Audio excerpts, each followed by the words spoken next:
Ke a leboga ke bidiwa Othata Khosana ke le principal fiscal planner mo Soa Town toropo ya rona ya Letswai e leng gore bontsi ba nako go tswa ko morago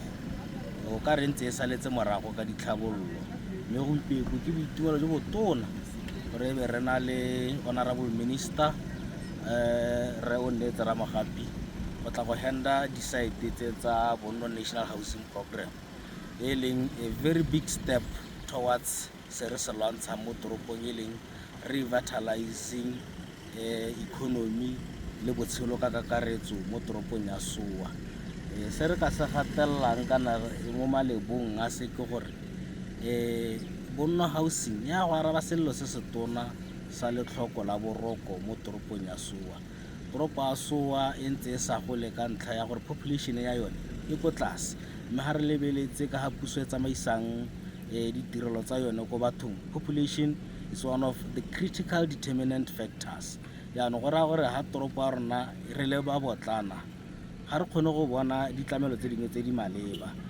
For example, le mmaene wa rona o no eletsa go ka expanda their services kana their operations mme se ba limitiwa ko gore ga ba ka hira ya karella ka unemployment re na le challenge ya letlhoko la boroko ga gona ba ba ka hirwang ba ka nna teng. Se ga se ko mmaeneng hela makalana a central government ga gona boroko, di-council ga gona boroko. Ga re go lebela the private sector dishoponyana tse di fiu tsa rona tse di mo toropong tse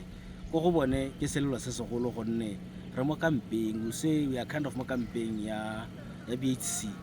ga gona ko bao ba tswang from private sector ba lo balante mme election se e leng gore mo tsatsi la gompieno ke boitumelo jo bogolo gore e be re tla go handa di-site tse minister a ba tsile go gata mo toropong ya Soa go appreciate gore se re reng re tshela ka sone ke eng le ene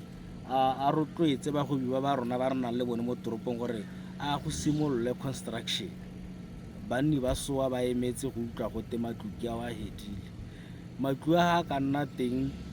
Ke dumela gore toropo ya Soa e tla nna example e yang go supa housing as a catalyst ya economic transformation ka gone mo go tla ka tse dintsi ha o provider boroko toropo e tla attracta palo tse dintsi tsa batho. Puso e tla fosa go tsisa ditlhabololo kwano le one mmaene wa rona o tla kgona gore expande le rona re kgone gore re diversify economy ya rona. Toropo e ntse e tlhomiwa e makiwa le special economic zone le one a ka re lebile gore ba tle mo bogaufing ba batla boroko. Tsotlhe tse re eletsang go dira toropo ya rona has a huge tourism potential e leng gore it's currently not tapped because ga gona lehatshe ga gona ditlhabololo mme this is a very great step towards achieving yone revitalization re buang ka yone everyday ya toropo ya Soa. Ke a leboga.